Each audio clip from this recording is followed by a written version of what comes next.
Hello नमस्कार, मैं हूं आमियार शांडिल्य और आप देख रहे हैं लेवल अप बीपीएससी का यूट्यूब चैनल।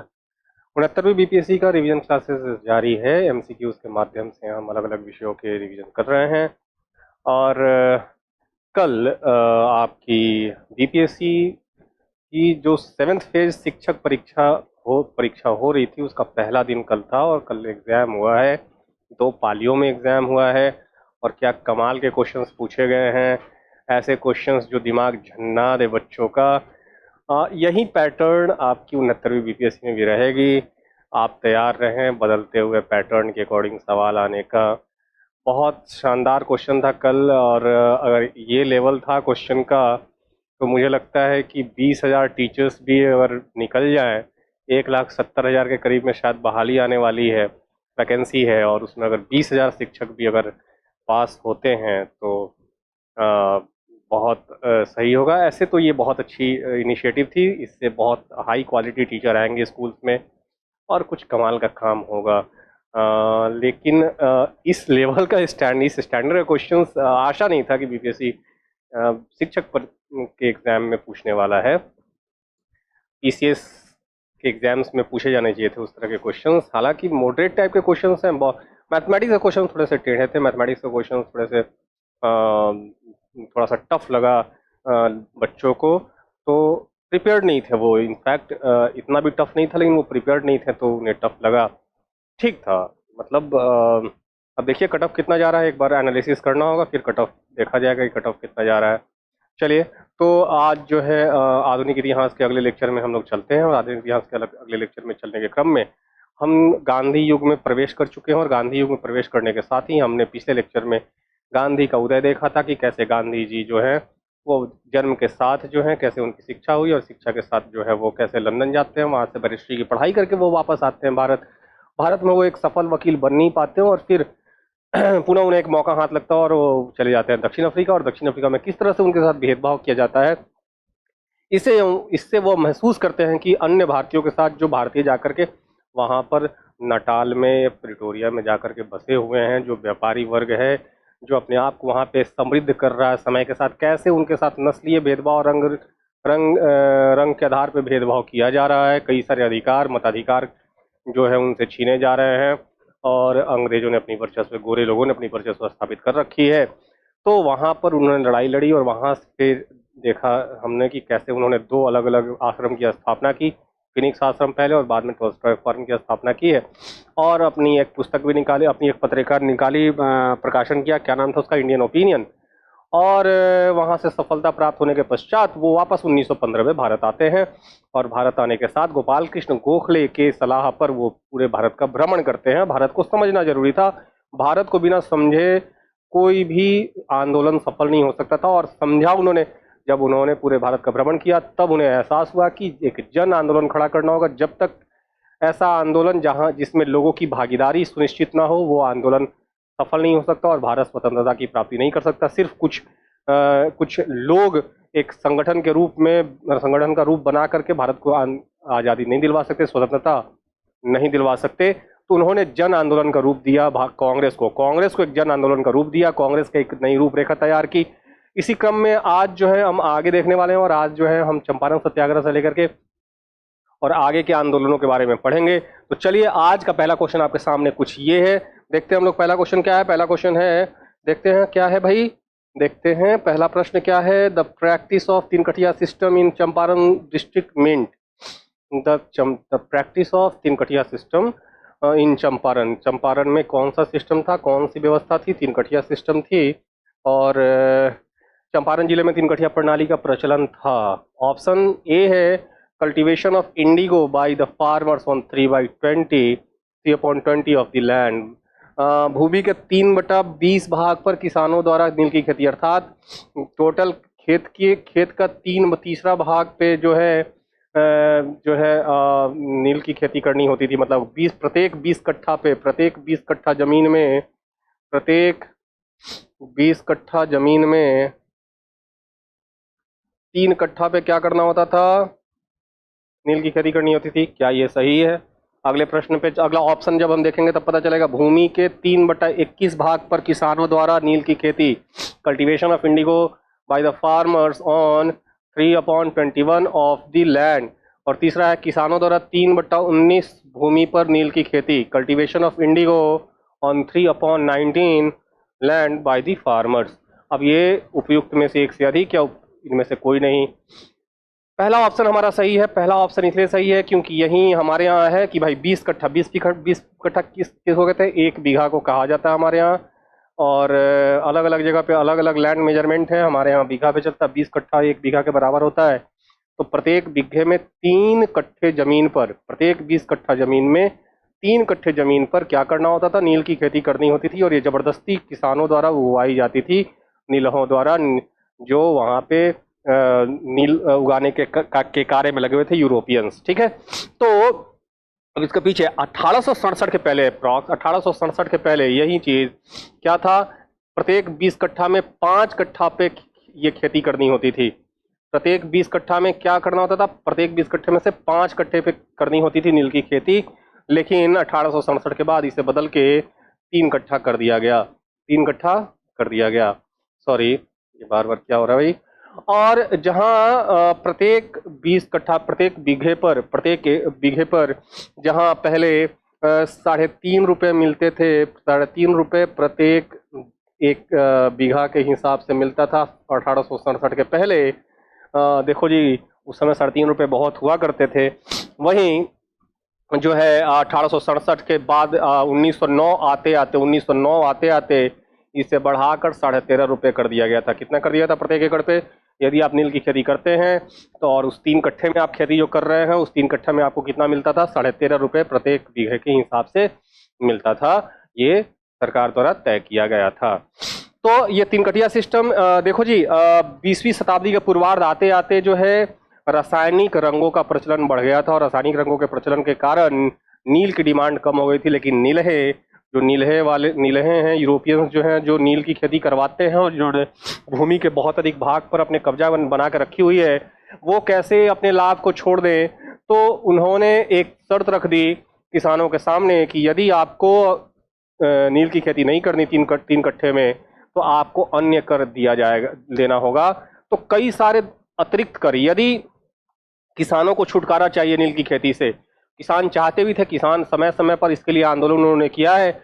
1860 में आपको जब हमने किसान आंदोलन पढ़ रहे थे हम लोग, तो उसमें आपको याद होगा कि नील विद्रोह की हमने बात करी थी 1859-60 में, जो बंगाल में हुआ था। उस दौरान भी नील के खिलाफ ही जो है विद्रोह किया गया था। इसमें चंपारण भी उस समय शामिल था, ऐसा नहीं था चंपारण में उस वक्त हुआ नहीं था। तो समय समय पर जो है नील के खिलाफ किसानों ने आवाज उठाई है। गुप्त संगठन भी बना है, जो गुप्त संगठन जो है किसानों के हित के लिए कार्य करती थी, और प्रतिनिधिमंडल, शिष्टमंडल जो है अधिकारियों से मिलती रहती थी, लेकिन इसका कोई अधिकारियों पर जू नहीं रेंगता था। तो अब अंग्रेजों ने उनके ऊपर अतिरिक्त कर आरोपित कर दिया कि भाई साहब, यदि आपको छुटकारा चाहिए नील की खेती से, तो नील की खेती बंद कर दो, लेकिन इसके बदले आपको कई तरह के कर देने होंगे। जैसे आपको पैन चार्ज देना होगा, ये इरिगेशन टैक्स था एक तरह से, इरिगेशन टैक्स, और प्रत्येक एकड़ पे 3 रुपए लिए जाते थे इरिगेशन टैक्स, सिंचाई कर। यदि नहर द्वारा आपको पानी चाहिए आपके खेत में, तो आपको इरिगेशन टैक्स देना होगा। इतना ही नहीं, उन्हें आपकी अपनी बेटी है, बेटी की शादी करना है, उसका टैक्स देना होता था। बेटी की शादी करने के लिए टैक्स देना होता था। प्रॉपर्टी का ट्रांसफर करना है, बाप के नाम से बाप से बेटे के नाम पे ट्रांसफर करना है प्रॉपर्टी, उसका टैक्स दो। यूरोपियंस लोग बीमार पड़ गए, बीमार पड़ने का टैक्स देना होता था कि चलो जी, हमारे मालिक साहब बीमार पड़ गए, उनको ठीक करने का टैक्स दो। ठीक है, चराई कर, यदि अपने गाय भैंस को चराना है खुले फील्ड में, ग्रेजिंग फील्ड, बहुत सारा जो है पेस्चर लैंड होता था जहाँ पे जो है गाय भैंस चरती हैं, वहां पे यदि अपने गाय भैंस को चराना तो चराई कर दो, है ना। घर में हाथी रखना है, हाथी पालना है, हाथी का कर दो। बात समझ रहे हो। उनको सिर्फ बहाना चाहिए था किसानों को शोषण के मकड़जाल में फंसाने का, ठीक है ना। तो उन्होंने, अब ये तो शोषण की इंतहा हो गई भाई। थोड़ी सी आज तबीयत नासाज है मेरी, चलिए कोई नहीं, इतना तो चलता रहता लाइफ में, मौसम में बदलाव। तो अब देखे जरा सा कि तो ये जो है किसान ये एक वक्त ऐसा आ गया, नीलहे जानते थे कि किसानों को मुक्ति देनी होगी, क्योंकि अब तो नील का डिमांड है नहीं, अब तो केमिकल और आर्टिफिशियल कलर का जमाना आ गया। तो तो हम नील किसानों को तो मुक्ति देनी पड़ेगी, लेकिन जब तक तब तक तो हम मैक्सिमम बेनिफिट तो इनसे निकाल ले। इन्होंने बोला कि हम आपको मुक्त कर देंगे, लेकिन ये अतिरिक्त कर आपको देना होगा, तो ये सारी अतिरिक्त कर इनको ऊपर लाद दिया गया। बात समझ में आ रही है? घर बनाने का कर, गृह कर देना होता था, घर बनाना है आपका, उसका कर दो, अलग से टैक्स दो, है ना। देखो कितना सारा उलूल जुलूल टैक्स इनके ऊपर आरोपित किया गया था। ठीक है, दूध बेचने वाला, दूध जो बेच रहा है उसको टैक्स देना है, जो अनाज बेच रहा है उसको टैक्स देना है। बात समझ रहे हैं? तो हर चीज के ऊपर टैक्स लादने की कोशिश की गई, सिर्फ इसलिए ताकि किसानों को नील की खेती से आजादी मिले। किसान तो अभी इधर से कहते ना कि भाई जो है आगे कुआं और पीछे खाई वाली सीन है, दोनों तरफ से तो उनका शोषण ही होना है ना।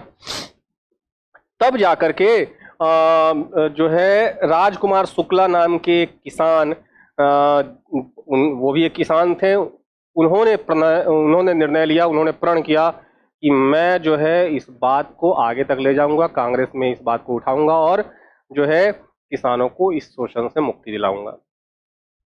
ठीक है, पहली बार वो अपनी व्यथा लेकर के, अपनी व्यथा, अपनी अंदर की जो है कष्ट को सुनाने जाते हैं। कानपुर में उस समय गणेश शंकर विद्यार्थी, बहुत बड़े नामी पत्रकार है थे उस समय के, गणेश शंकर विद्यार्थी के पास जाते हैं। उनका एक पत्रिका निकलता था प्रताप। गणेश शंकर विद्यार्थी दंगे में मारे जाते हैं, तो गणेश शंकर विद्यार्थी जो है प्रताप नाम का एक पत्रिका निकालते थे, उनके पास जाकर के अपनी व्यथा कहते हैं। और गणेश शंकर विद्यार्थी ने अपनी पत्रिका में, जो प्रताप नाम की पत्रिका निकलती थी, उसमें उन्होंने एक लेख लिखा जिसका लेख का नाम था चंपारण में अंधेरा। और गणेश शंकर विद्यार्थी के सलाह पर ही राजकुमार शुक्ला जाते हैं साबरमती आश्रम गांधी जी से मिलने। उन्होंने बोला गांधी जी से मिलो, तुम्हारे दुख को वहीं हरेंगे। साबरमती आश्रम जाते हैं, लेकिन वहां पे उनसे मुलाकात होती नहीं है, गांधी जी से मुलाकात होती नहीं है। उसी के कुछ दिन के बाद दिसंबर 1916 में लखनऊ में अधिवेशन होना था कांग्रेस का, जिसमें प्रतिनिधि के रूप में राजकुमार शुक्ला जाते हैं। और राजकुमार शुक्ला के साथ मोतिहारी के एक नामी बैरिस्टर थे, गोरखनाथ प्रसाद, रामनवमी प्रसाद, ये सारे लोग पहुंचते हैं, बृजकिशोर सहाय, ये लोग पहुंचते हैं कहां? 1916 के लखनऊ अधिवेशन में। वहीं पर चंपारण के किसानों की दुर्दशा के खिलाफ एक प्रस्ताव पास किया जाता है लखनऊ अधिवेशन में। याद रखिएगा, लखनऊ अधिवेशन में चंपारण के किसानों के दुर्दशा के खिलाफ क्या किया जाता है? एक प्रस्ताव पास किया जाता है। और राजकुमार शुक्ला गांधी जी से मिलते हैं और बोलते हैं कि एक बार आइए हमारे यहां और हमारे कष्ट को देखिए, आवाज उठाइए हमारे लिए। गांधी जी ने उनके निमंत्रण को स्वीकार किया और बोला उन्होंने कि हाँ मैं आऊंगा। ये दिसंबर 1916 की कहानी है। तो अप्रैल में जब वो उनको जाना था कलकत्ता, तो कलकत्ता जाने के क्रम में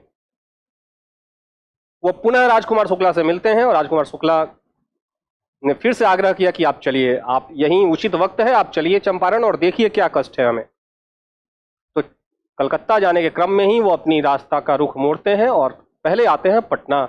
पटना में वो जाते हैं राजेंद्र प्रसाद उस समय 1916 में जो है पटना हाई कोर्ट की स्थापना हो चुकी थी, वहां पे वकालत उन्होंने शुरू कर दिया था राजेंद्र प्रसाद ने। राजेंद्र प्रसाद के यहाँ जाते हैं और राजेंद्र प्रसाद के यहाँ घर में पहुंचते हैं तो राजेंद्र प्रसाद होते नहीं हैं, उनकी पत्नी होती हैं। राजेंद्र प्रसाद को गांधी जी कहते हैं कि मुझे राजेंद्र बाबू से मिलना है। उनकी पत्नी कहती हैं कि अभी तो है नहीं, बता दीजिए आएंगे तो मैं बोल दूंगी। तो उन्होंने बोला कि आएंगे तो बता दीजिएगा कि मोहनदास करमचंद गांधी आए थे। अच्छा, इनकी पत्नी जानती नहीं थी कि मोहनदास करमचंद गांधी कौन है। हालांकि बाद में राजेंद्र प्रसाद की पत्नी भी स्वतंत्रता में बहुत अच्छी भूमिका निभाएंगी। बिहार में महिलाओं को जो है स्वतंत्रता संग्राम में भाग लेने के लिए बहुत ज्यादा प्रेरित करेंगी राजेंद्र प्रसाद की पत्नी।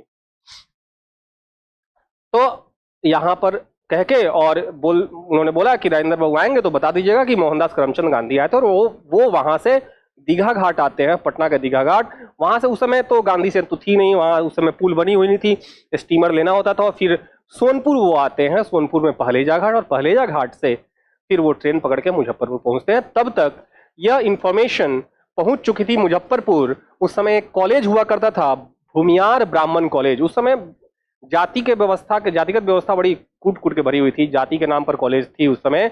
आज के वक्त में वो कॉलेज लंगट सिंह कॉलेज के नाम से जानी जाती है, और लंगट सिंह कॉलेज का जो बिल्डिंग है वो आज के वक्त में यूनेस्को ने उसको एक तरह से कैटेगरी में रखा है, संरक्षित बिल्डिंग के कैटेगरी में उनको रखा है।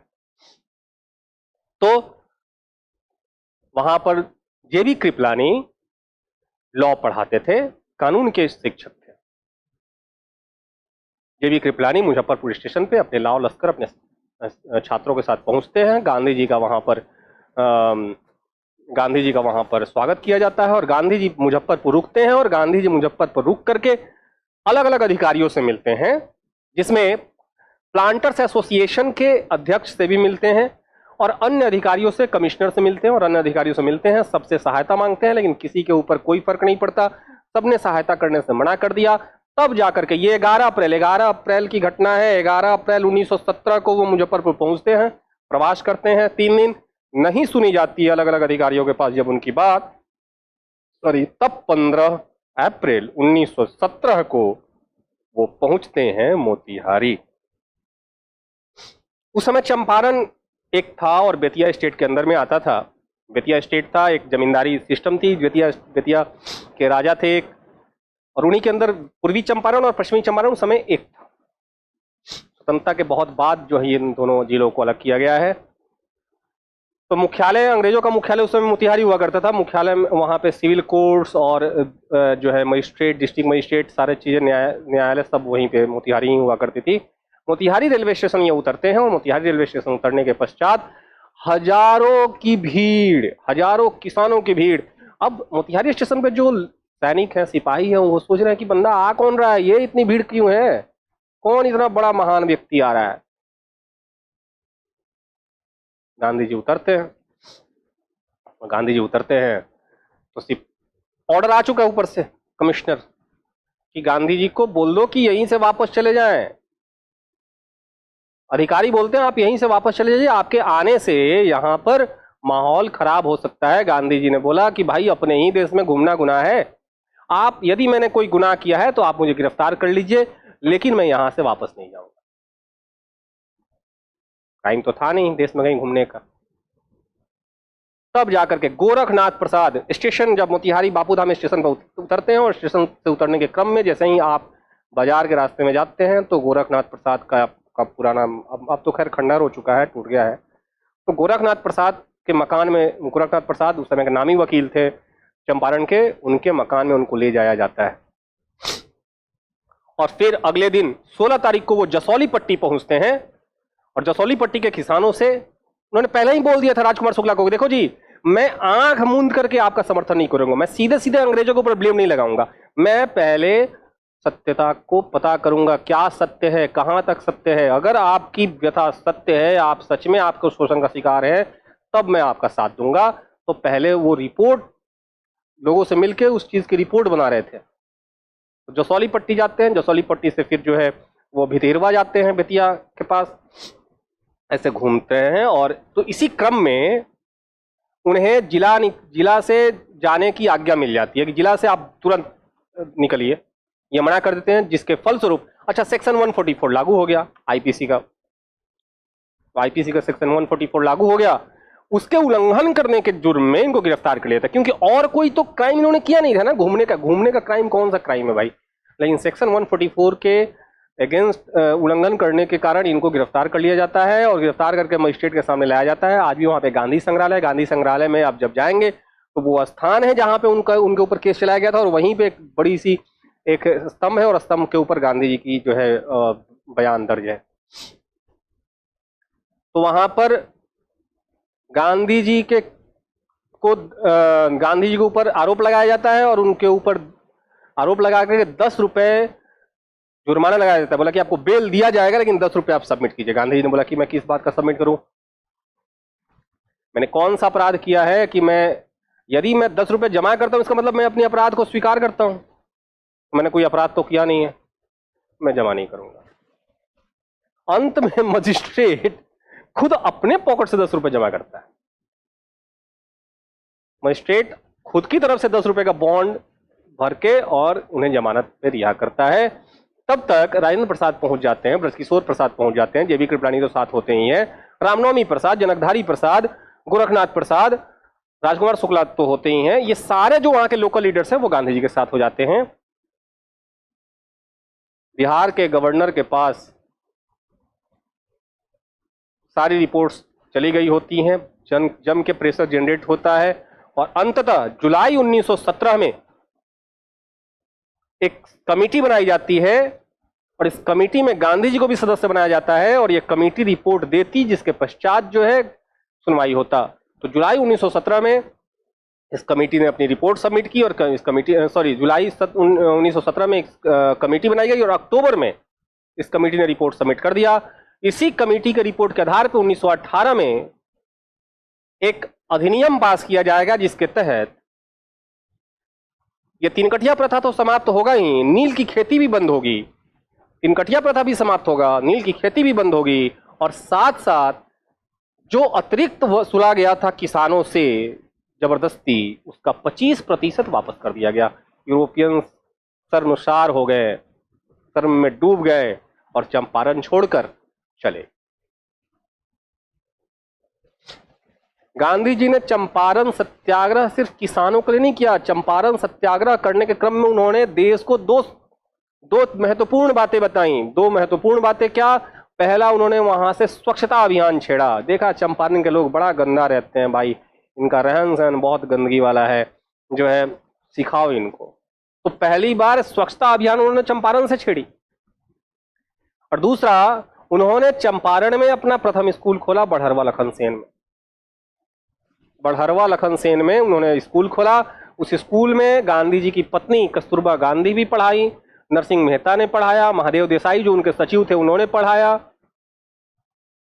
अंत में चंपारण का कमान जनकधारी प्रसाद के हाथों में देकर के ये चले आते हैं वापस, क्योंकि तुरंत 1918 में अहमदाबाद मिल सत्याग्रह होना था। इसकी खबर लगती है गांधी जी को और वो चंपारण से अहमदाबाद आते हैं। तो यहाँ पे आपको आंसर मिल गया।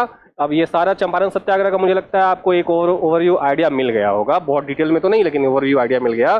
तो भूमि के 3/20 भाग पर किसानों द्वारा नील की खेती की जाती रही है। अगले प्रश्न पे चलते हैं। अगला प्रश्न क्या कहता है देखते हैं।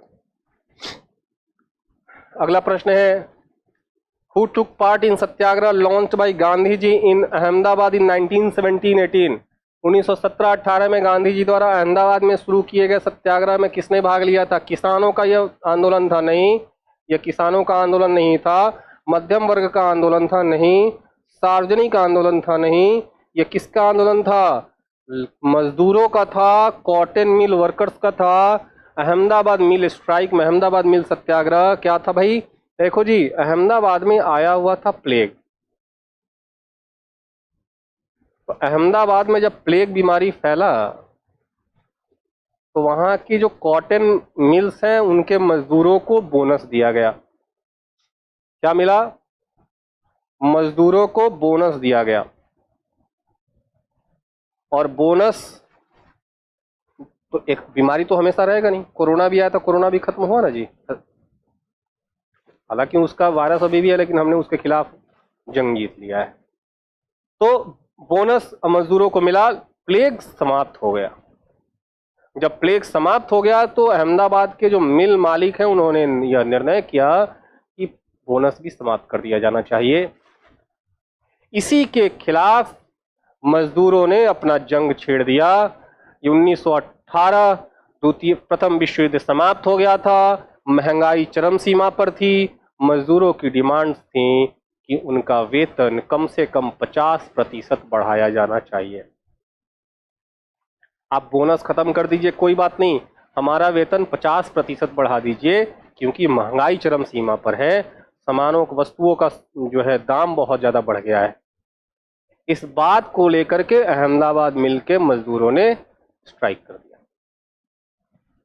और इस स्ट्राइक का समर्थन किसने कर दिया? गांधी जी ने।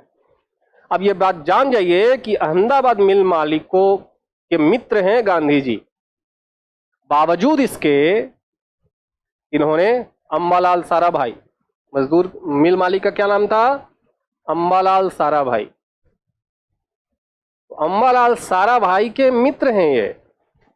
अच्छा, साबरमती जो आश्रम स्थापित हुआ ना, उस जमीन के दान में इनका बड़ा योगदान है। अर्थात साबरमती आश्रम का जो जमीन है ना, उसमें अहमदाबाद के इस व्यक्ति का हाथ है, इन्होंने दान दिया है साबरमती आश्रम की जमीन में।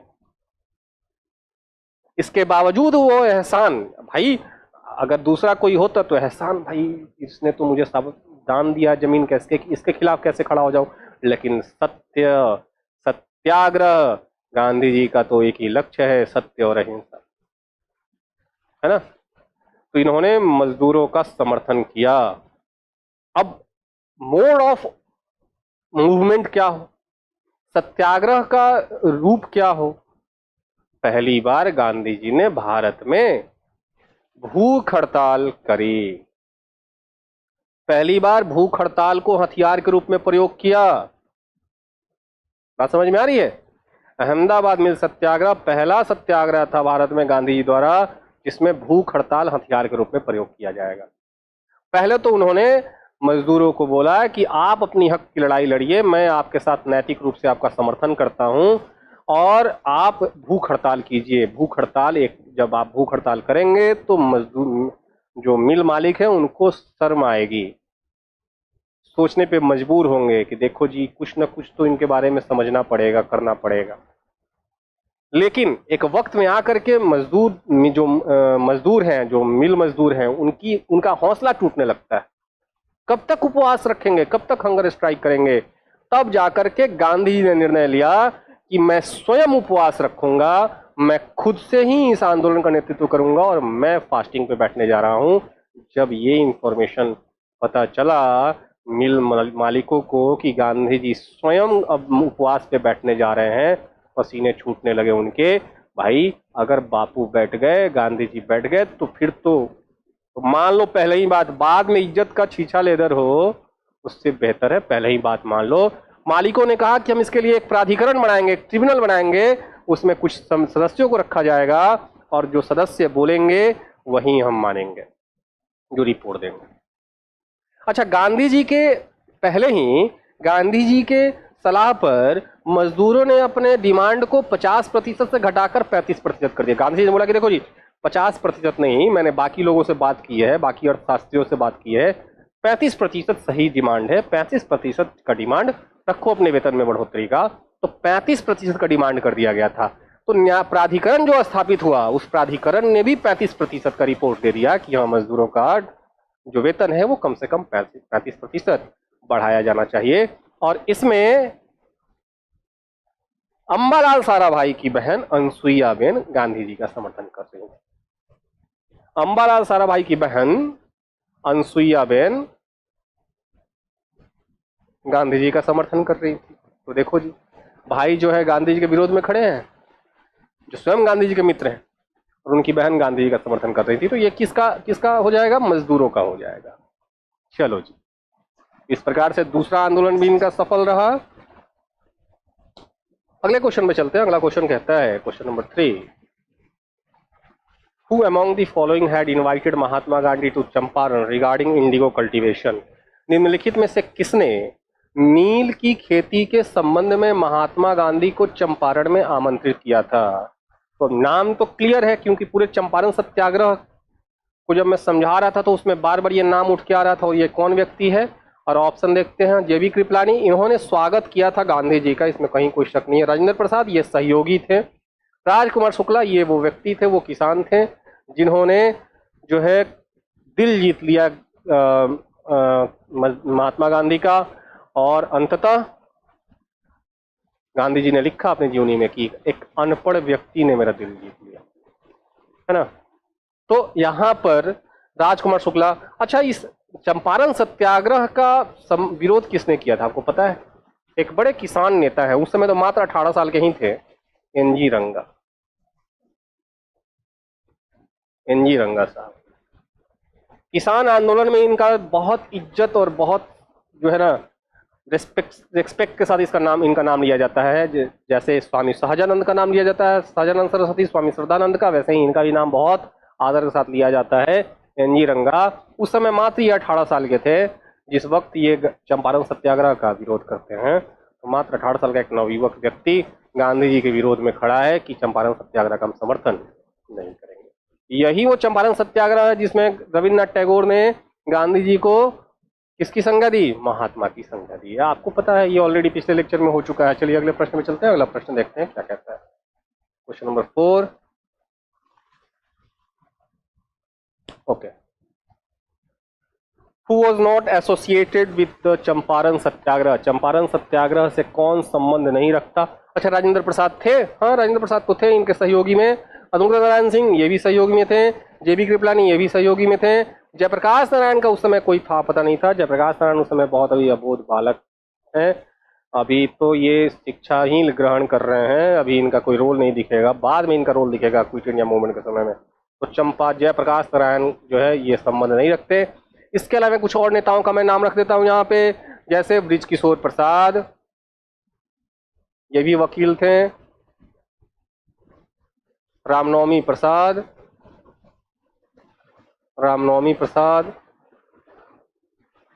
जनकधारी प्रसाद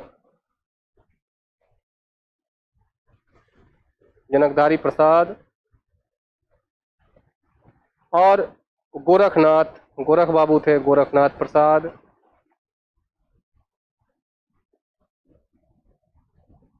ठीक है। जहां पे गोरख बाबू के मकान में जहां रखा गया था गांधी जी को, वहां पे उनका एक रसोईया था, नाम था उनका बत्तख मियां। एग्जाम में पूछ चुका है।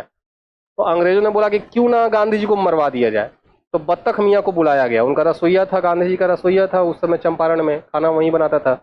तो बत्तख मियां को बुलाया गया और बत्तख मियां से कहा गया कि आपको ये जहर डाल देना है गांधी जी के खाने में। ठीक है।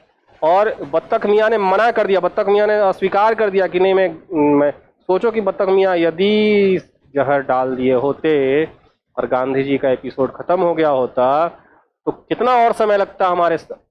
हालांकि अन्य महापुरुष भी कोशिश कर रहे थे, अन्य महापुरुषों का योगदान कम करके नहीं आंका जा सकता, लेकिन गांधी का योगदान अमूल्य अद्वितीय है। हम ये कह सकते हैं कि इनका लीडरशिप क्वालिटी ही था कि बाकी नेताओं को एक साथ जोड़ के रखा, एक साथ, और भारत आजाद हुआ। तो उसमें जो है बत्तख मियां ने अस्वीकार कर दिया, जिसके कारण से बत्तख मियां को दंड भी अंग्रेजों द्वारा दिया गया, दंडित भी हुए थे। ठीक है, जेल भी इनको हुआ था। ठीक है, चलते हैं अगले क्वेश्चन में। अगला क्वेश्चन क्या कहता है?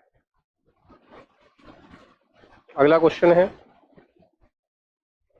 क्वेश्चन नंबर 5 है, in which of the following movement did Gandhi ji use hunger strike as a weapon for the first time? निम्नलिखित में से किस आंदोलन में गांधी जी ने पहली बार भूख हड़ताल को एक हथियार के रूप में इस्तेमाल किया?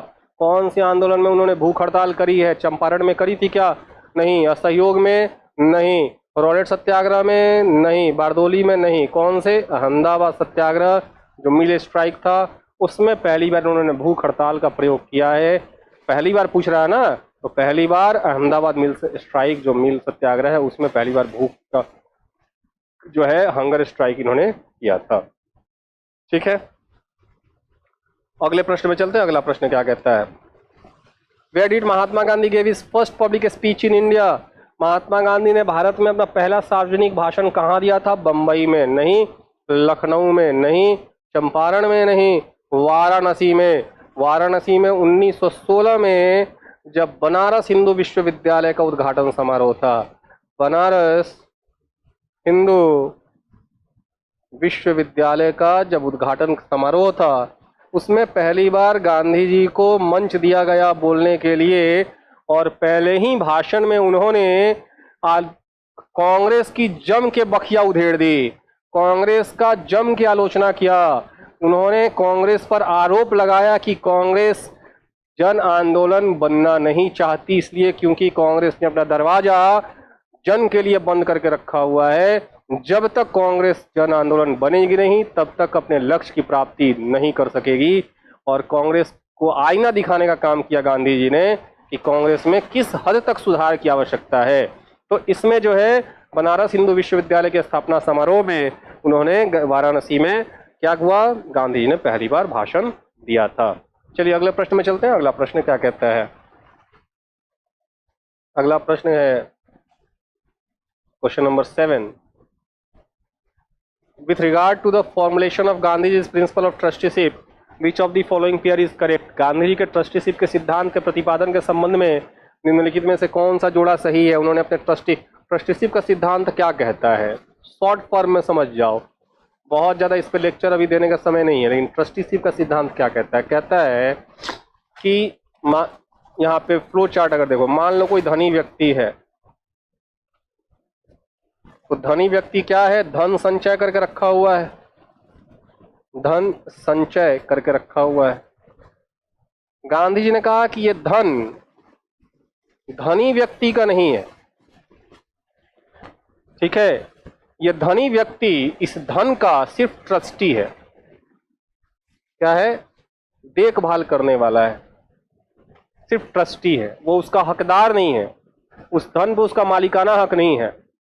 इस धनी व्यक्ति ने जो धन संचय किया है वो समाज के सहयोग से किया है।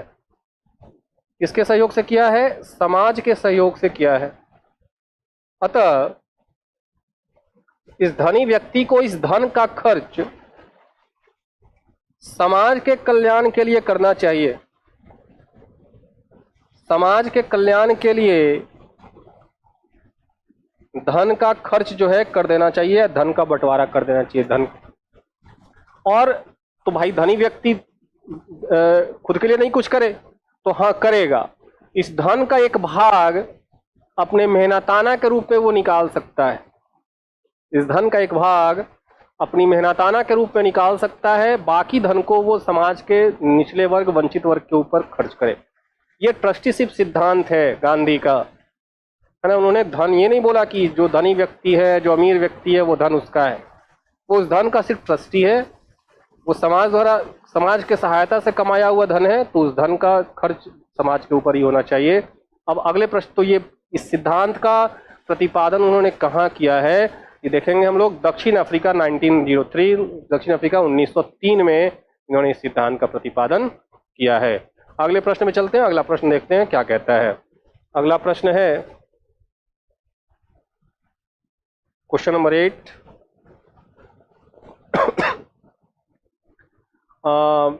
Which of the following statement is correct regarding Champaran satyagraha? Champaran satyagraha के संबंध में कौन सा कथन सही है?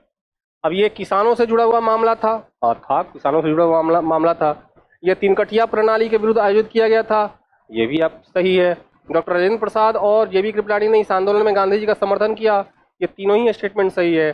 जब पहला आंदोलन था जिसे गांधी जी ने अखिल भारतीय स्तर पे, नहीं तो इसे अखिल भारतीय स्तर का आंदोलन नहीं कहा जाएगा, इसे क्या कहा जाएगा? क्षेत्रीय आंदोलन कहा जाएगा। क्या कहा जाएगा? क्षेत्रीय आंदोलन कहा जाएगा।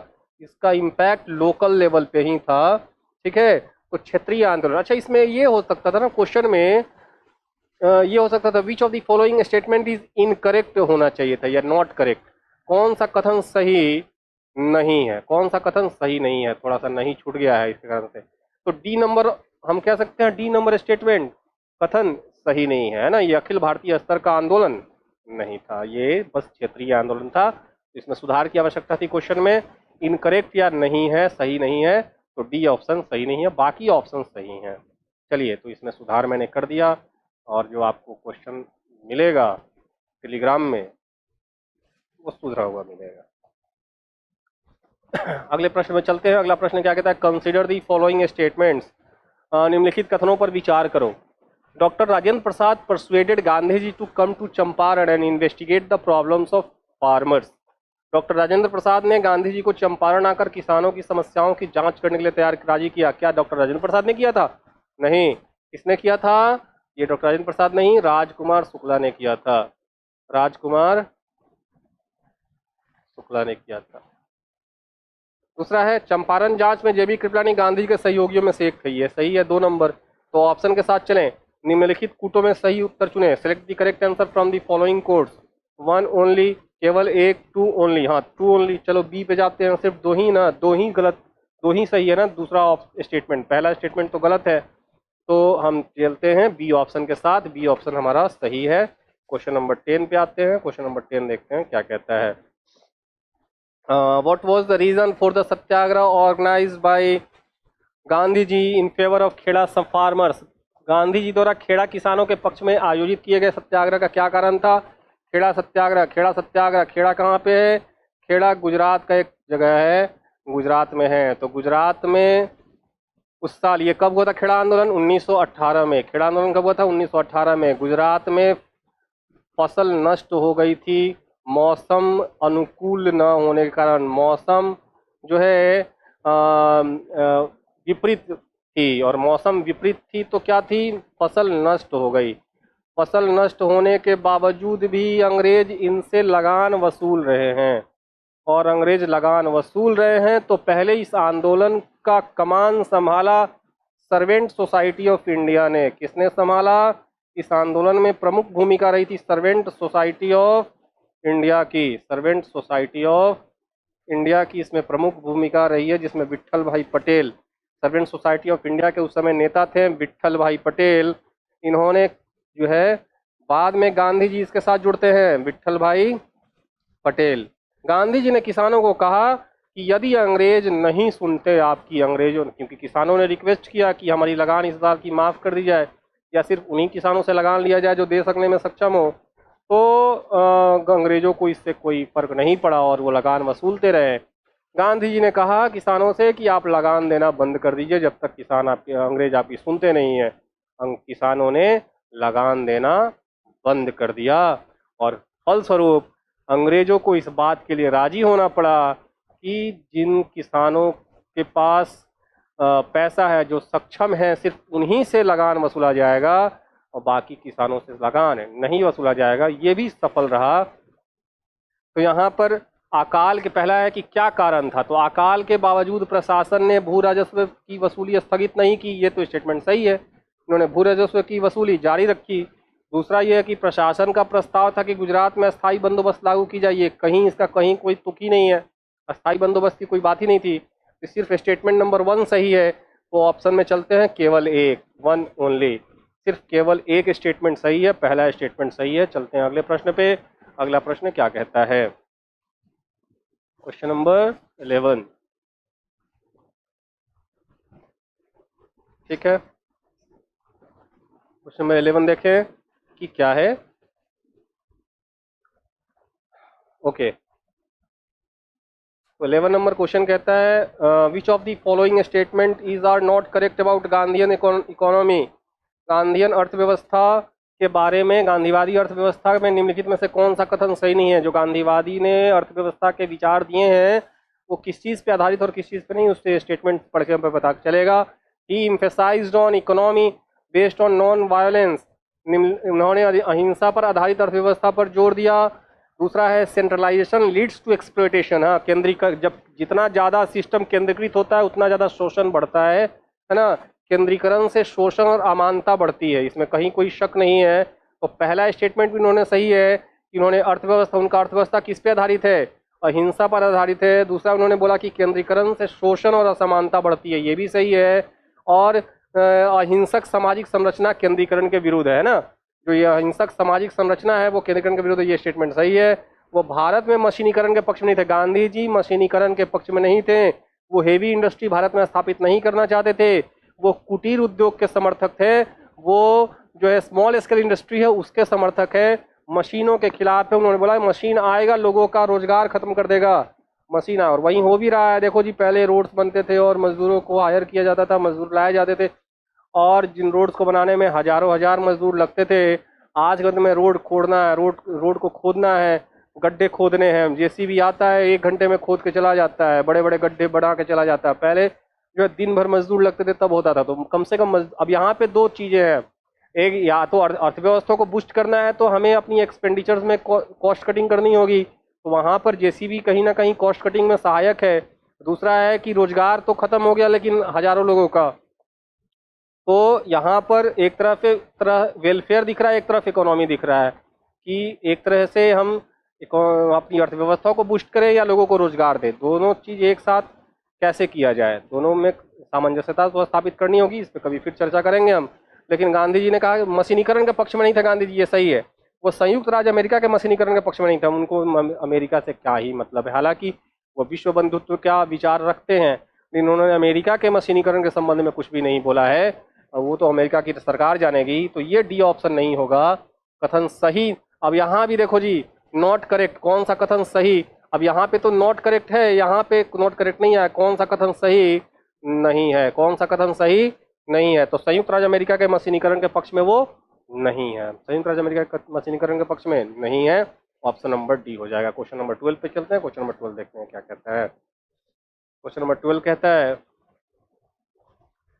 According to the Gandhi ji socio economic upliftment of untouchable can be accomplished by. Gandhi ji के अनुसार अछूतों का सामाजिक आर्थिक उत्थान निम्नलिखित द्वारा पूरा किया जा सकता है। जो अछूत है, जो दलित हैं, जिन्हें गांधी जी ने हरिजन कहा, जिस शब्द से परेशानी है भीमराव अंबेडकर को, हरिजन शब्द से, तो हरिजन शब्द, हरिजन कहा उन्होंने कि ये भगवान के जन है दलित, उनके सामाजिक आर्थिक, उनका सामाजिक आर्थिक उत्थान कैसे होगा, उनका सोशल इकोनॉमिक अपलिफ्टमेंट कैसे होगा। मंदिरों में प्रवेश करा के, हालांकि ये तो उनका अधिकार है मंदिरों में प्रवेश करना, लेकिन इससे उनका सामाजिक आर्थिक उत्थान कैसे होगा? सामाजिक उत्थान हो भी सकता है तो आर्थिक उत्थान कैसे होगा? सहायता देकर, कैसे सहायता देकर के, है ना? सहायता देकर के नहीं, उनको मजबूत करना होगा, फाउंडेशन उनका मजबूत करना होगा ना। तो क्या करना होगा? उनका सामाजिक आर्थिक विकास के लिए धन अलग रखना, ये भी नहीं होगा। ये तीनों ही स्टेटमेंट गलत है। उनके लिए कुटीर उद्योग स्थापित करना, जब रोजगार मिलेगा, तो रोजगार मिलेगा तो चीजें अपने आप बूस्ट हो जाएंगी। रोजगार मिलता है, आय के साधन बढ़ते हैं, तो बाकी चीजों का स्कोप अपने आप बढ़ता चला जाता है। आराम से समाज में जो है उनकी समाज में उनका रुतबा भी बढ़ेगा, सोशल स्टेटस भी बढ़ेगा, और इकोनॉमिक जो है, इकोनॉमिकली भी वो स्ट्रांग होंगे। उनके लिए कुटीर उद्योग का स्थापना करना, ये स्टेटमेंट सही है। तो अछूतों का सामाजिक आर्थिक उत्थान कैसे होगा? उनके लिए कुटीर उद्योग का स्थापना करके, ताकि रोजगार के साधन उपलब्ध हो पाए उनके लिए। अगले प्रश्न पे चलते हैं हम लोग। अगला प्रश्न देखते हैं क्या कहता है। अगला प्रश्न कहता है, question number 13, Gandhian innovation refers to. गांधीवादी नवाचार किससे संबंध रखता है? अधिक उत्पादन? नहीं, इससे कोई उनका मतलब नहीं है। घरेलू अर्थव्यवस्था में अधिक उत्पादन, उपभोग के लिए उत्पादन, नहीं, तीनों ही नहीं चलेगा। क्या है? कम निवेश करो, अधिक लोगों के लिए अधिक उत्पादन करो। अधिक लोगों के लिए अधिक उत्पादन किसमें? कम निवेश में, है ना? इस तो ये कहीं ना कहीं स्मॉल स्केल इंडस्ट्री को की तरफ इशारा कर रहा है, कुटीर उद्योग की तरफ इशारा कर रहा है। इसी और जब कुटीर उद्योग की तरफ इशारा जब कर रहा है, तो ग्राम स्वराज्य की बात खुल के आ रही है कि गांधी क्या कह रहे हैं कि हर गांव खुद में स्वराज्य हो, हर गांव खुद में आत्मनिर्भर हो। एक गांव को दूसरे गांव पर निर्भर रहने की आवश्यकता नहीं है, क्योंकि हर गांव में जो है हर प्रकार के लोग हैं। कपड़े सिलने के लिए दर्जी हैं, धोने के लिए धोबी है, लोहार है, सुनार है, किसान, खेती करने वाले किसान हैं, हर चीज वहां पे उपलब्ध है। उत्पादन करने वाले हैं, मैन्युफैक्चरर हैं, क्या, तो हर गांव खुद में सेल्फ डिपेंडेंट हो सकता है यदि प्रत्येक गांव में कुटीर उद्योगों को विकसित किया जाए। और कुटीर उद्योग को विकसित करने के पीछे क्या तात्पर्य है? कम निवेश में अधिक लोगों के लिए अधिक उत्पादन हम कर सकते हैं। तो ये गांधीवादी नवाचार है, गांधीयन इनोवेशंस हैं। चलिए अगले प्रश्न पे चलते हैं। अगला प्रश्न क्या कहता है? Question number 14, who among the following founded Ahmedabad textile labour association. देखो जी, ये सीधे डायरेक्ट आंसर बताता हूं मैं। अहमदाबाद टेक्सटाइल लेबर एसोसिएशन की स्थापना किसने की है? ये महात्मा गांधी ने करी है। ये किसने किया है? महात्मा गांधी ने किया है 1918 में, 1918 में इन्होंने किया है अहमदाबाद टेक्सटाइल लेबर एसोसिएशन की स्थापना। अगले प्रश्न में चलते हैं। अगला प्रश्न क्या कहता है? 15 number, what was the purpose of bringing Rowlatt act. चलो जी, रॉलेट एक्ट पे आते हैं जी। रॉलेट एक्ट 1917 का समय है, जहां एक तरफ अंग्रेजी सरकार भारतीय नेताओं पर उदारवादी प्रस्ताव का बौछार कर रही है। 1917 में जो मॉन्टेग्यू है, जो भारत सचिव हैं मॉन्टेग्यू, उन्होंने ब्रिटिश संसद में एक प्रस्ताव ला करके भारत में उत्तरदायी सरकार की स्थापना का आश्वासन दिया है। क्या कहा है भारत सचिव ने? कि हम भारत में उत्तरदायी सरकार की स्थापना करेंगे। इसके पीछे भी होम रूल आंदोलन का एक बहुत बड़ा रोल रहा। वहीं दूसरी तरफ क्रांतिकारी आंदोलनों को दबाने के लिए, जो हिंसात्मक एक तरह के एक्ट हैं, उनको दबाने के लिए 1917 के दिसंबर 1917 में इंग्लैंड के हाई कोर्ट के न्यायाधीश सिडनी रॉलेट की अध्यक्षता में एक कमीशन बनाया गया जिसका कार्य था इस बात पर रिपोर्ट देना कि कैसे भारत में क्रांतिकारी गतिविधियां किस हद तक मजबूत हुई हैं, किस हद तक ये षड्यंत्र फैला हुआ है और कैसे क्रांतिकारी गतिविधियों पर लगाम लगाई जा सकती है। तो अप्रैल 1918 में सिडनी रॉलेट ने अपनी रिपोर्ट सबमिट की और इस रिपोर्ट के आधार पर 2 कानून पास किए गए, जिसमें से एक कानून तो वापस हो गया, लेकिन कहाँ पे? सेंट्रल लेजिस्लेटिव असेंबली में। कहाँ पे? सेंट्रल लेजिस्लेटिव असेंबली में। सेंट्रल लेजिस्लेटिव असेंबली में इस कानून को पास किया गया। अंततः इसको क्या कहा गया? रॉलेट एक्ट कहा गया। Rowlatt act. इस रॉलेट एक्ट के खिलाफ सेंट्रल लेजिस्लेटिव असेंबली से मदन मोहन मालवीय ने इस्तीफा दे दिया। रॉलेट एक्ट जब प्रस्ताव पारित हुआ तो इसके खिलाफ मदन मोहन मालवीय ने इस्तीफा दे दिया सेंट्रल लेजिस्लेटिव असेंबली से, केंद्रीय विधान परिषद से। अब ये रॉलेट एक्ट था क्या? रॉलेट एक्ट था क्या था इसमें? पहला, कोई मजिस्ट्रेट सिर्फ संदेह के आधार पर किसी भी व्यक्ति को गिरफ्तार कर सकता है। सिर्फ संदेह के आधार पर। उस व्यक्ति को गिरफ्तार करने के लिए किसी वारंट की आवश्यकता नहीं है। संदेह के आधार पर उस व्यक्ति की जांच हो सकती है, उसके घर पे छापा पड़ सकता है और उसको गिरफ्तार करके बिना किसी वकील, उसे वकील नहीं मिलेगा, इसे कहाँ ही गया, बिना किसी वकील,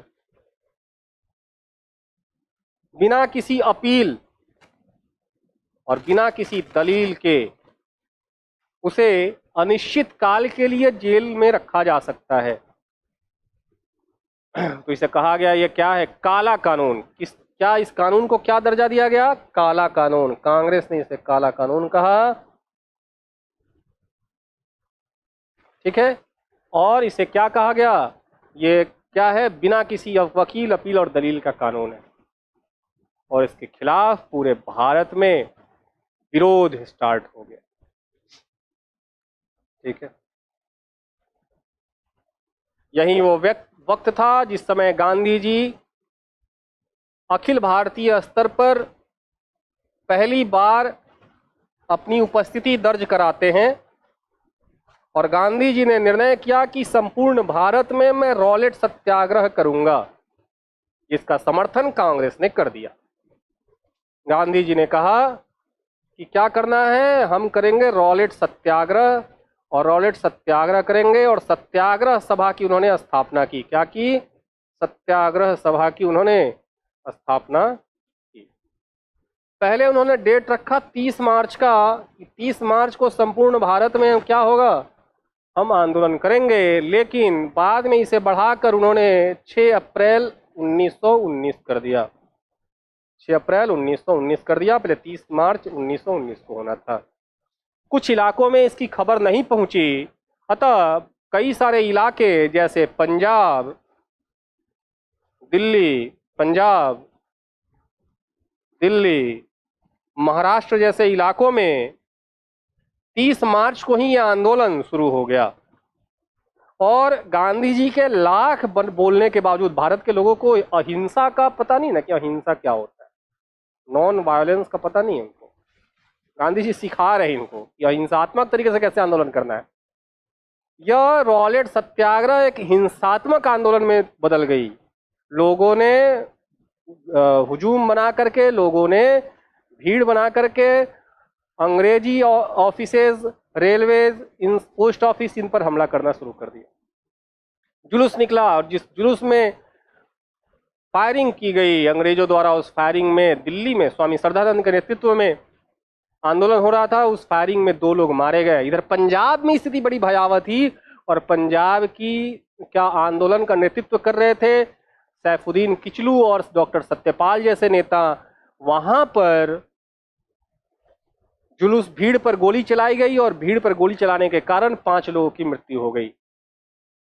यह खबर गांधी जी को लगती है डॉक्टर सत्यपाल के आमंत्रण पर, निमंत्रण पर गांधी जी पंजाब की ओर बढ़ते हैं, लेकिन 8 अप्रैल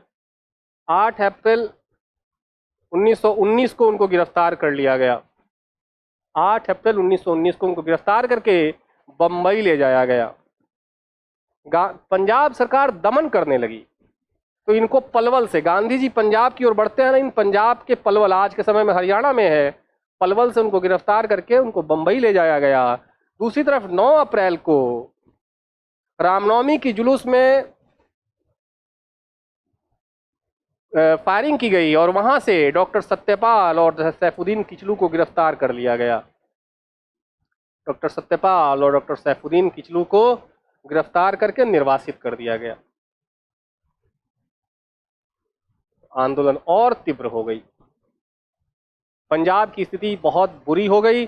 पंजाब के उस समय लेफ्टिनेंट गवर्नर थे, याद रखिएगा, माइकल ओडायर। क्या थे? Michael O'Dwyer.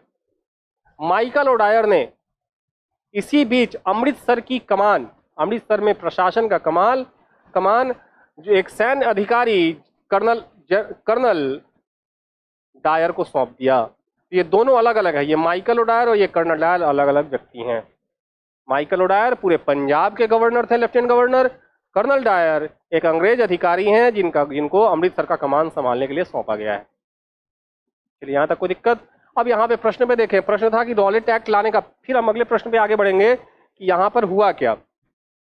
रॉलेट एक्ट लाने का उद्देश्य क्या था? तो राष्ट्रीय और क्रांतिकारी गतिविधियों पर रोक लगाना, जो क्रांतिकारी गतिविधियां चल रही हैं उस पर कैसे रोक लगाई जाए, और इस रोक लगाने के क्रम में इसमें तो निर्दोष लोग भी जाते ना, कोई भी आतंकवादी कोई भी जो है नॉर्मल व्यक्ति एक विरोध प्रदर्शन भी कर देता तो उसके ऊपर रॉलेट एक्ट लग जाता है ना।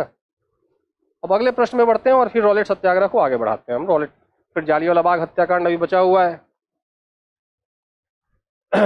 चलो अगले प्रश्न में चलते हैं। अगला प्रश्न क्वेश्चन नंबर 16 क्या कहता है, देखते हैं हम लोग।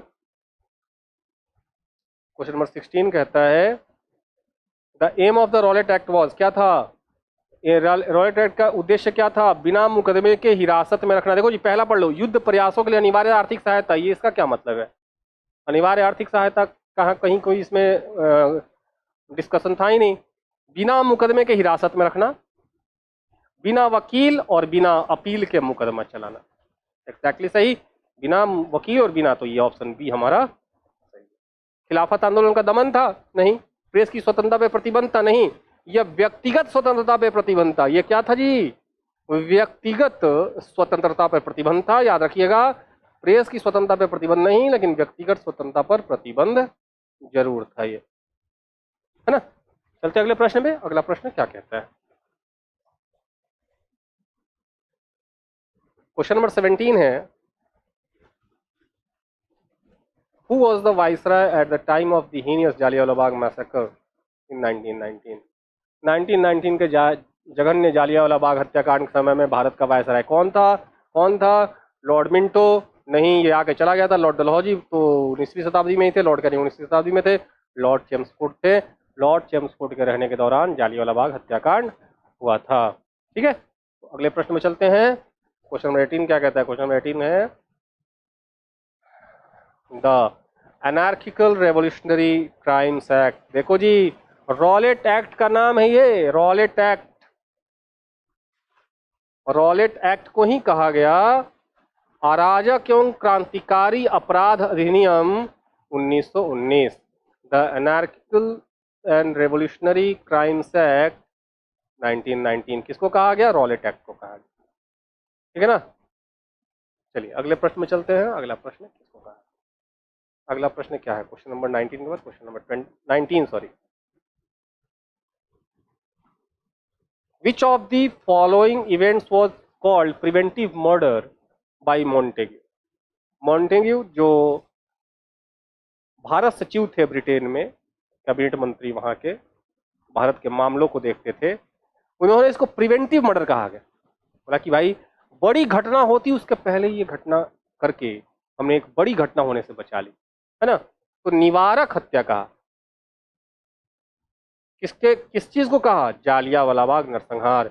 जालियांवाला बाग नरसंहार को इन्होंने क्या कहा है? प्रिवेंटिव मर्डर कहा है। तो जालियांवाला बाग नरसंहार 13 अप्रैल 1919, वैशाखी का दिन।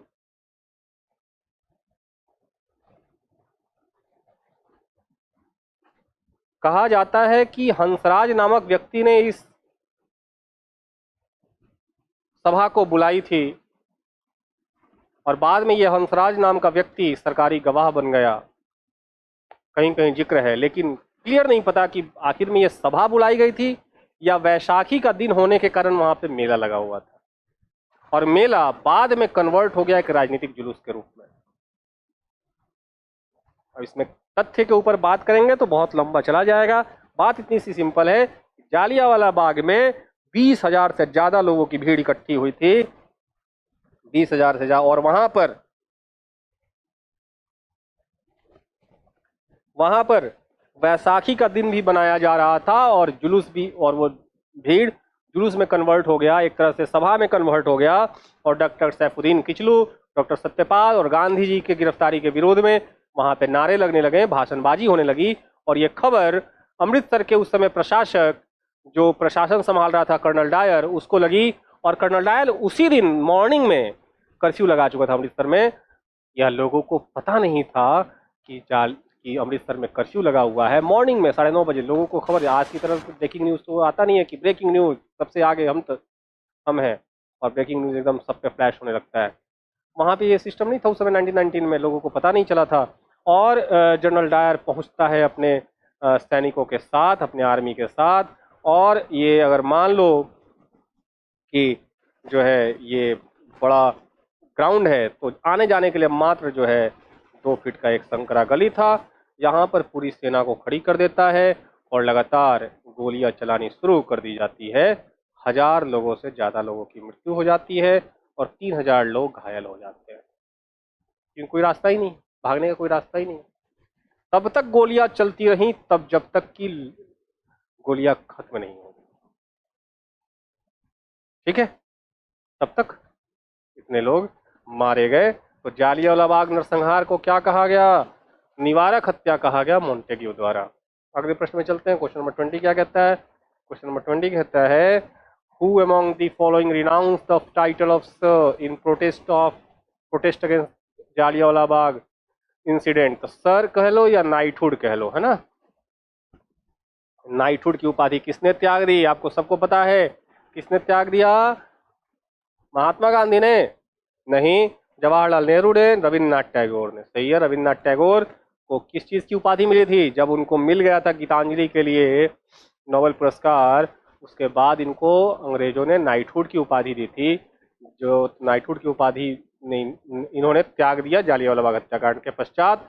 इसके अलावा सेंट्रल लेजिस्लेटिव असेंबली में, सेंट्रल लेजिस्लेटिव असेंबली जो केंद्रीय विधान परिषद है, उसके मेंबर शंकरन नायर ने भी अपने पद से इस्तीफा दे दिया। केंद्रीय विधानसभा से उन्होंने इस्तीफा दे दिया, ठीक है। तो यहां पर देखें हम क्वेश्चन नंबर 20 के बाद क्वेश्चन नंबर 21 पे चलते हैं। क्वेश्चन नंबर 21 क्या कहता है? A large number of people gathered at Jallianwala Bagh in Amritsar on 30th April 1919 to protest against the arrest of, किसकी गिरफ्तारी के विरोध में 13 अप्रैल 1919 को अमृतसर के जालियांवाला बाग में बड़ी संख्या में लोग एकत्रित हुए थे। स्वामी श्रद्धानंद और मजहरुल हक? नहीं, मजहरुल हक जो हैं वो व्यक्ति हैं जो मदन मोहन मालवीय के साथ, देखो जी, मदन मोहन मालवीय के साथ जो है, जब रॉलेट एक्ट को लाया गया सेंट्रल लेजिस्लेटिव असेंबली में, तो मदन मोहन मालवीय और मजहरुल हक बिहार के नेता थे, दोनों ने ही इस्तीफा दे दिया केंद्रीय विधानसभा से, ठीक है। स्वामी श्रद्धानंद ने दिल्ली में कमान संभाला था रॉलेट सत्याग्रह का, और लेकिन इनकी गिरफ्तारी के विरोध में नहीं हुआ था, तो ये स्टेटमेंट नहीं होगा। मदन मोहन मालवीय और महोदय जिन्ना नहीं होगा। महात्मा गांधी और अबुल कलाम आजाद, तो महात्मा गांधी को गिरफ्तार किया गया था, अबुल कलाम आजाद को नहीं, तो ये नहीं होगा। डॉक्टर सैफुद्दीन किचलू और डॉक्टर सत्यपाल, ये स्टेटमेंट सही है, पंजाब के नेता हैं, कांग्रेस के नेता हैं, और उस साल अमृतसर में होने वाली जो कांग्रेस का अधिवेशन था, उसके स्वागत कार्यकारिणी सभा के मेंबर्स थे ये। तो डॉक्टर सैफुद्दीन किचलू और डॉक्टर सत्यपाल की गिरफ्तारी के विरोध में ये चल रहा था। चलिए जी, क्वेश्चन नंबर 22 क्या कहता है? क्वेश्चन नंबर 22 कहता है, Gandhi ji Gandhi first bold move in all India politics was, अखिल भारतीय राजनीति में गांधी जी का पहला साहसिक कदम क्या था? पहली बार राजनीतिक पटल पर अखिल भारतीय स्तर पे उनकी उपस्थिति कहाँ दर्ज हुई? पहली बार रॉलेट सत्याग्रह में उनकी उपस्थिति दर्ज होती है। रॉलेट सत्याग्रह में पहली बार अखिल भारतीय स्तर पे उनकी उपस्थिति दिखती है। इसके पहले जो 3 आंदोलन हुए हैं, चंपारण, अहमदाबाद और खेड़ा, तीनों ही लोकल लेवल के, लोकल स्तर के आंदोलन थे, रीजनल मूवमेंट। अगले प्रश्न में चलते हैं। Who among the following resign from the viceroy's executive council in protest against the Jallianwala Bagh massacre, Jallianwala Bagh नरसंहार के विरोध में निम्नलिखित में से किसने वायसराय की कार्यकारिणी परिषद से इस्तीफा दे दिया? रविन्द्रनाथ टैगोर, इन्होंने नाइटहुड की उपाधि से इस्तीफा दिया, नाइटहुड की उपाधि। मदन मोहन मालवीय, ये तो रॉलेट एक्ट के खिलाफ इन्होंने किया था पहले ही, है ना, रॉलेट एक्ट जब आया था तभी इन्होंने इस्तीफा दिया था। शंकरन नायर, इन्होंने, ये आंसर हुआ डॉक्टर शंकरन नायर, इन्होंने इस्तीफा दिया जालियांवाला बाग हत्याकांड के बाद, है ना, जबकि मदन मोहन मालवीय ने पहले ही इस्तीफा दे दिया था मजहरुल हक के साथ मिलकर। चलिए अगले प्रश्न में चलते हैं। अगला प्रश्न क्या कहता है? The task of writing the draft report of the Congress inquiry committee on the Jallianwala Bagh massacre. देखो जी, एक तहकीकाते कमेटी बनाई गई थी। तहकीकाते कमेटी बनाई गई थी, यह कांग्रेस की तरफ की। इसके अध्यक्ष थे मदन मोहन मालवीय, मदन मोहन मालवीय, ठीक है। ये जालियांवाला बाग हत्याकांड का जांच कर रही थी ये कमेटी। तो इस जो कांग्रेस जांच समिति बनी थी उसका मसौदा रिपोर्ट कौन तैयार किया था? जवाहरलाल नेहरू, महात्मा गांधी, सीआर दास या फजलुल हक। तो महात्मा गांधी ने इसका मसौदा तैयार किया था। और उस जांच कमेटी, जिसको तहकीकात कमेटी कहा गया, उसके अध्यक्ष कौन थे? मदन मोहन मालवीय थे। और बाकी कांग्रेस नेता सदस्य के रूप में शामिल थे, जिसमें महात्मा गांधी भी इसके सदस्य थे, इस कांग्रेस जांच समिति के सदस्य हुआ करते थे। और अंग्रेजों ने जो कमेटी बनाई उसको कहा गया हंटर कमेटी। लॉर्ड हंटर की अध्यक्षता में हंटर कमेटी बनाई थी, ठीक है। 8 सदस्यीय कमेटी जिसमें 3 भारतीय थे, 8 सदस्यीय कमेटी जिसमें 3 भारतीय सदस्य भी शामिल थे। चलिए अगले क्वेश्चन नंबर 25 पे चलते हैं। क्वेश्चन नंबर 25 देखते हैं क्या कहता है। देखेंगे, Hunter commission was appointed after. Hunter commission अभी बात करी मैंने, हंटर कमीशन बनाया गया था लीपा पोती करने के लिए। एक तरह से हंटर कमीशन ने सीधे सीधे जो है कर्नल डायर को बाइज्जत बरी कर दिया, सिर्फ एक दंड देकर के, क्या कि नौकरी से निकालने के लिए। बाकी जेम्स फूड ने कहा, वायसराय ने कहा कि इन्होंने अपने जिम्मेदारी को थोड़ा सा ज्यादा एग्रेसिव तरीके से निभा लिया, इन्होंने चीजों को समझने में थोड़ी सी भूल कर दिया। हालांकि इनके काम के अंदर निष्ठा है, निष्ठा भाव है, अंग्रेजी शासन के प्रति बड़ी निष्ठा भाव है, समझने में थोड़ी सी भूल कर दी, इसीलिए ये घटना हो गया है। बच्चा है, नादान है, गलती से हो गई, है ना। तो ये हंटर आयोग की नियुक्ति किसके बाद की गई थी? हंटर आयोग की नियुक्ति जालियांवाला बाग हत्याकांड के बाद की गई थी। तो बी नंबर हमारा आंसर होगा, जालियांवाला बाग मैसेकर, ठीक है ना। क्वेश्चन नंबर 25 हो गया। क्वेश्चन नंबर 26 देखते हैं हम लोग क्या करता है। इसमें कितने भारतीय थे? 3 भारतीय शामिल थे। Who among killed Michael O'Dyer responsible for the Jallianwala Bagh massacre? देखो जी, ये व्यक्ति गया था कर्नल डायर को मारने, लेकिन कर्नल डायर पहले ही मृत्यु का शिकार हो गया था 1927 में बीमारी के कारण। अब पता किया तो पता चला कि अच्छा, कर्नल डायर मर गया, लेकिन एक बंदा और जिंदा है, वो है उस समय का पंजाब का लेफ्टिनेंट गवर्नर जिंदा है। ये व्यक्ति चोरी छुपे पहुंचा था लंदन, और इस व्यक्ति ने माइकल ओडायर के यहाँ नौकरी भी की। इसको माइकल ओडायर के घर में ही मारने का कई बार मौका मिला, लेकिन वो मारा नहीं। वो लोगों के सामने मारना चाहता था, पूरी दुनिया के सामने मारना चाहता था, ताकि दिखाए कि भारतीय क्या कर सकते हैं। माइकल ओडायर को मारने वाला व्यक्ति कौन था? उधम सिंह। मूवी बन चुकी है उधम सिंह, इस मूवी को सर्वश्रेष्ठ हिंदी मूवी भी मिली है। आपको पता होना चाहिए, करंट अफेयर याद रखिएगा। सर्वश्रेष्ठ हिंदी मूवी मिला का किताब किसको मिला है? उधम सिंह को मिला है, ठीक है। चलिए अगले प्रश्न में चलते हैं। अगला प्रश्न क्या कहता है? यह प्रश्न बीपीएससी में पिछली बार पूछ चुका था। The Indian National Congress oppose the Rowlatt Act because it goal was. भारतीय राष्ट्रीय कांग्रेस ने रॉलेट एक्ट का विरोध क्यों किया? क्योंकि पहले ही मैंने बताया, पहला ऑप्शन था व्यक्तिगत स्वतंत्रता को सीमित करना, सही है। ये क्या कर रहा था? रॉलेट एक्ट इंसान के संदेह के आधार पर गिरफ्तार कर लो, कुछ बोला नहीं गिरफ्तार कर लो। क्या तो तुम हो सकता है आतंकवादी हो सकता है क्रांतिकारी हो। ये क्रांतिकारियों को आतंकवादी कहते थे। तो व्यक्तिगत स्वतंत्रता को सीमित करना ये है। भारतीय राष्ट्रीय कांग्रेस पे प्रतिबंध लगाना नहीं। भारतीय रॉलेट एक्ट का लक्ष्य जो है वो भारतीय राष्ट्रीय कांग्रेस पे प्रतिबंध लगाना नहीं था। सांप्रदायिक प्रतिनिधित्व का विस्तार नहीं, ये भी नहीं था। राष्ट्रद्रोह के आरोप में राष्ट्रीय नेताओं को जेल में डालना, ये भी नहीं था। क्या था? ए नंबर ऑप्शन। ए नंबर ऑप्शन सही है हमारा। तो चलिए क्वेश्चन नंबर 27 हो गया। 27 नंबर के बाद 28 पे जाते हैं। 28 देखते हैं क्या है। Find the correct sequence of the following events from the codes given below. नीचे दिए गए कोड में से निम्नलिखित घटनाओं का सही क्रम ज्ञात करें। पहले क्या हुआ, पहले क्या हुआ, पहले क्या हुआ? तो पहले डॉक्टर सत्यपाल को गिरफ्तार किया गया। सही है। डॉक्टर सत्यपाल को 9 अप्रैल 1919 को। फिर उसके बाद उनके विरोध में प्रदर्शन हो रहा था, तो 13 अप्रैल 1919 को जालियांवाला बाग हत्याकांड हो गया। और फिर दिसंबर 1919 में अमृतसर अधिवेशन हुआ। तो पहले 2, फिर 1, फिर 3। ऑप्शन ए हमारा सही होगा। Option A is the correct. चलिए अगले प्रश्न में चलते हैं। अगला प्रश्न क्या कहता है? क्वेश्चन नंबर 29 की बारी है। Which of the following statement is are true with reference to the Rowlatt satyagraha. Rowlatt satyagraha के संदर्भ में निम्नलिखित में से कौन सा कथन सत्य है? रॉलेट एक्ट एक सेडिशन कमेटी की सिफारिश पर आधारित थी। सही है। रॉलेट, सिडनी रॉलेट के अध्यक्षता में सेडिशन कमेटी बनाई गई थी। तो ये रॉलेट सत्याग्रह में गांधी ने होम रूल लीग का प्रयोग करने का प्रयास किया। हाँ, उस समय होम रूल जो आंदोलन चल रहा था, उसी आंदोलन के का जो इम्पैक्ट है, उस आंदोलन से जुड़े हुए लोग जो है उनका प्रयोग करके इस आंदोलन को सफल बनाने का प्रयास किया उन्होंने। ये सही है। साइमन कमीशन के आगमन के विरुद्ध प्रदर्शन रॉलेट सत्याग्रह के साथ साथ हुआ। अब साइमन कमीशन आया 1928 में और रॉलेट सत्याग्रह हुआ 1919 में। कहाँ कहीं कोई तुक है, तो ये स्टेटमेंट हमारा गलत है। 1 और 2 स्टेटमेंट देखो, बी ऑप्शन केवल 1 और 2, केवल 1 और 2 होगा हमारा आंसर। चलिए अगले प्रश्न में चलते हैं। अगला प्रश्न क्या कहता है? क्वेश्चन नंबर 30 और आज का last question. Which of the following caused a wave of public anger that resulted in the massacre by the British at Jallianwala Bagh. निम्नलिखित में से किसने जनता के गुस्से की लहर पैदा की, जिसके परिणाम स्वरूप जालियांवाला बाग में अंग्रेजों द्वारा नरसंहार किया गया?